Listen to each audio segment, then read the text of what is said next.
आपको ये कहानी पसंद आए तो एक लाइक जरूर करें। ऐसी ही और कहानियाँ देखने के लिए मेरे चैनल को। एक प्राथमिक स्कूल में अंजलि नाम की एक शिक्षिका है। वह कक्षा 5 की क्लास टीचर है। वह कक्षा में आते ही हमेशा की तरह बोलती लव यू ऑल, मगर वह जानती थी कि वह सच नहीं बोल रही। वह कक्षा के सभी बच्चों से एक जैसा प्यार नहीं करती थी। कक्षा में एक ऐसा बच्चा है जो उनको फूटी आंख भी नहीं भाता है। उसका नाम राजू है। राजू, तुम ये कैसी स्थिति में स्कूल आते हो?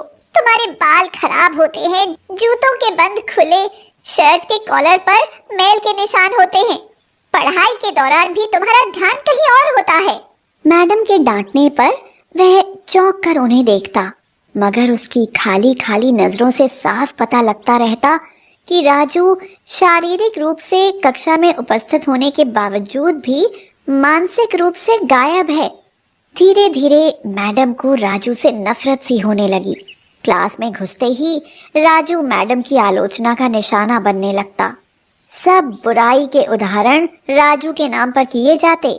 बच्चे उस पर खिलखिलाकर हंसते और मैडम उसको अपमानित करके संतोष प्राप्त करती। राजू ने हालांकि किसी बात का कभी कोई जवाब नहीं दिया था। मैडम राजू से कहती है, तू तो एक बेजान पत्थर की तरह लगता है, जिसके अंदर आत्मा नाम की कोई चीज ही नहीं है। प्रत्येक डांट और सजा के जवाब में वह बस अपनी भावनाओं से खाली नजरों से उन्हें देखा करता और अपना सिर झुका लेता। पहला सेमेस्टर समाप्त हो गया और प्रोग्रेस रिपोर्ट बनाने का चरण आया। राजू, मैं तुम्हारी प्रगति रिपोर्ट में ना ये सब बुरी बातें लिख दूंगी। फिर तुम्हारे माता पिता को स्कूल बुलाकर उनसे बात करूंगी। प्रगति रिपोर्ट माता पिता को दिखाने से पहले हेडमास्टर के पास जाया करती थी। उन्होंने जब राजू की प्रोग्रेस रिपोर्ट देखी तो मैडम को बुला लिया और उनसे पूछा, मैडम, प्रगति रिपोर्ट में कुछ तो राजू की प्रगति भी लिखनी चाहिए। आपने तो जो कुछ लिखा है, इससे राजू के पिता बिल्कुल निराश हो जाएंगे। मैं माफी मांगती हूँ सर, लेकिन राजू एक बहुत ही अशिष्ट और निकम्मा बच्चा है। मुझे नहीं लगता कि मैं उसकी प्रगति के बारे में कुछ लिख सकती हूँ। मैडम घृणित लहजे में बोलकर वहाँ से उठकर चली गई। अगले दिन हेडमास्टर ने एक विचार किया। उन्होंने अपने चपरासी रामू से कहा, रामू, ये लो, राजू की पिछले वर्षों की प्रगति रिपोर्ट मैडम की डेस्क पर रख दो। रामू ने वैसा ही किया। अगले दिन मैडम ने कक्षा में प्रवेश किया तो रिपोर्ट पर उनकी नजर पड़ी। यह तो राजू की पिछले वर्षों की रिपोर्ट है। पिछली कक्षाओं में भी राजू ने निश्चय ही यही गुल खिलाए होंगे। ऐसा कहकर उन्होंने कक्षा 3 की रिपोर्ट खोली। रिपोर्ट में टिप्पणी पढ़कर उनकी आश्चर्य की कोई सीमा न रही जब उन्होंने देखा कि रिपोर्ट राजू की तारीफों से भरी पड़ी है। उसमें लिखा था, राजू जैसा बुद्धिमान बच्चा मैंने आज तक नहीं देखा। बेहद संवेदनशील बच्चा है और अपने मित्रों और शिक्षक से बेहद लगाव रखता है। अंतिम सेमेस्टर में भी राजू ने प्रथम स्थान प्राप्त कर लिया है। मैडम ने अनिश्चित स्थिति में कक्षा 4 की रिपोर्ट खोली। उसमें लिखा था, राजू ने अपनी माँ की बीमारी का बेहद प्रभाव लिया। उसका ध्यान पढ़ाई से हट रहा है। राजू की माँ को अंतिम चरण का कैंसर हुआ है। घर पर उसका और कोई ध्यान रखने वाला नहीं है, जिसका गहरा प्रभाव उसकी पढ़ाई पर पड़ा है।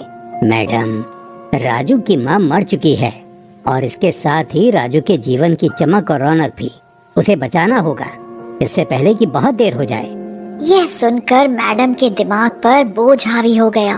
कांपते हाथों से उन्होंने प्रगति रिपोर्ट को बंद किया। मैडम की आंखों से आंसू एक के बाद एक गिरने लगे। उन्होंने साड़ी से अपने आंसू पोंछे। अगले दिन जब मैडम कक्षा में दाखिल हुई तो उन्होंने अपनी आदत के अनुसार अपना वाक्यांश आई लव यू ऑल दोहराया, मगर वह जानती थी कि वह आज भी झूठ बोल रही हैं, क्योंकि इसी क्लास में बैठे एक उलझे बालों वाले बच्चे राजू के लिए जो प्यार वह आज अपने दिल में महसूस कर रही थी, वह कक्षा में बैठे और किसी भी बच्चे से अधिक था। मैडम राजू से बोली, राजू, इस सवाल का जवाब दो, क्या होगा? हमेशा की तरह राजू ने अपना सिर झुका लिया। परंतु जब कुछ देर तक मैडम से कोई डांट फटकार और सहपाठी सहयोगियों से हंसी की आवाज उसके कानों में न पड़ी तो उसने अचंभे में सिर उठाकर मैडम की ओर देखा। मैडम तो मुस्कुरा रही थी। उन्होंने राजू को अपने पास बुलाया और बोला, इस सवाल का जवाब दोहराओ और बताओ। राजू 3-4 बार की कोशिश के बाद अंत में बोल ही पड़ा। उसके जवाब देते ही मैडम ने न सिर्फ खुद खुश अंदाज होकर तालियां बजाईं, बल्कि सभी बच्चों से भी तालियां बजवाईं। फिर तो यह दिनचर्या बन गई। मैडम हर सवाल का जवाब अपने आप बताती और फिर उसकी खूब सराहना तारीफ करती। देखो बच्चों, राजू कितना अच्छा बच्चा है। सब बच्चे उसकी तरह बनने की कोशिश करो। राजू हमेशा कक्षा में प्रथम आता है। अब मैडम को राजू को सवाल के साथ जवाब बताने की जरूरत ही नहीं पड़ती। राजू रोज बिना गलती के उत्तर देकर सभी को प्रभावित करता और नए नए सवाल पूछकर सबको हैरान भी करता। अरे वाह, आज तो तुम्हारे बाल कुछ हद तक सुधरे हुए हैं, कपड़े भी काफी हद तक साफ हैं। देखते ही देखते साल समाप्त हो गया। तुमने दूसरा स्थान हासिल कर कक्षा 5वीं पास कर ली है राजू, यानी अब तुम दूसरी जगह स्कूल में दाखिला लोगे। कक्षा 5वीं के विदाई समारोह में सभी बच्चे मैडम के लिए सुंदर उपहार लेकर आए और मैडम की टेबल पर ढेर लग गया। इन खूबसूरती से पैक किए हुए उपहारों में एक पुराने अखबार में बदतर सलीके से पैक हुआ एक उपहार भी पड़ा था। बच्चे उसे देखकर हंस रहे थे। मैडम ने कहा, राजू, ये उपहार तुम लाए हो? राजू ने हाँ में सिर हिलाया। क्या है इसमें राजू? राजू उस दिन पहली बार मैडम से बिना किसी हिचकिचाहट के बात करता है। मैडम, आप ये उपहार खोल कर देखिए। इसके अंदर एक इत्र की आधी इस्तेमाल की हुई शीशी और एक कंगन है जिसके ज्यादातर मोती झड़ चुके हैं।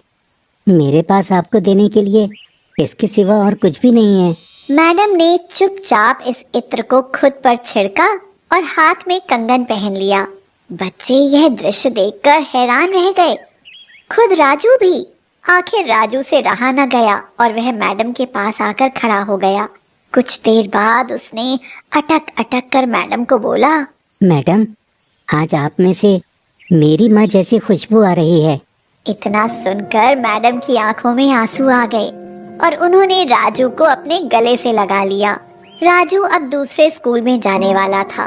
उसने एक दूसरी जगह स्कूल में दाखिला ले लिया था। समय बीतने लगा। दिन सप्ताह में, सप्ताह महीने में और महीने साल में बदलते भला कहाँ देर लगती है। मगर हर साल के अंत में मैडम को राजू से एक पत्र नियमित रूप से प्राप्त होता जिसमें लिखा होता, इस साल कई नए टीचर से मिला मगर आप जैसी मैडम कोई नहीं थी। फिर राजू की पढ़ाई समाप्त हो गई और पत्रों का सिलसिला भी समाप्त। कई साल आगे गुजरे और मैडम रिटायर हो गई। एक दिन मैडम के घर अपनी मेल में राजू का पत्र मिला जिसमें लिखा था, इस महीने के अंत में मेरी शादी है और आपके बिना शादी की बात मैं सोच भी नहीं सकता। और हाँ, एक और बात, मैं जीवन में बहुत सारे लोगों से मिल चुका हूँ लेकिन आप जैसा कोई नहीं है। आपका डॉक्टर राजू। मैडम खुद को हरगिज ना रोक सकी। उन्होंने अपने पति से अनुमति ली और वह राजू के शहर के लिए रवाना हो गई। शादी के दिन जब वह शादी की जगह पहुंची तो थोड़ी लेट हो चुकी थी। उन्हें लगा समारोह समाप्त हो चुका होगा, मगर यह देखकर उनके आश्चर्य की सीमा न रही कि शहर के बड़े डॉक्टर, बिजनेसमैन और यहाँ तक कि वहाँ पर शादी कराने वाले पंडित जी भी थक गए थे कि आखिर कौन आना बाकी है। मगर राजू समारोह में शादी के मंडप के बजाय गेट की तरफ टकटकी लगाए उनके आने का इंतजार कर रहा था। फिर सबने देखा कि जैसे ही एक बूढ़ी औरत ने गेट में प्रवेश किया, राजू उनकी ओर लपका और उनका वह हाथ पकड़ा जिसमें उन्होंने अब तक कंगन पहना हुआ था और उन्हें सीधा मंच पर ले गया। राजू ने माइक हाथ में पकड़कर कुछ यूं बोला, दोस्तों, आप सभी हमेशा मुझसे मेरी माँ के बारे में पूछा करते थे और मैंने आप सबसे वादा किया था कि जल्द ही आप सबको उनसे मिलवाऊंगा। ध्यान से देखिए, ये मेरी प्यारी सी माँ दुनिया की सबसे अच्छी माँ है। यही मेरी माँ है। इतना सुनकर मैडम ने राजू को गले से लगा लिया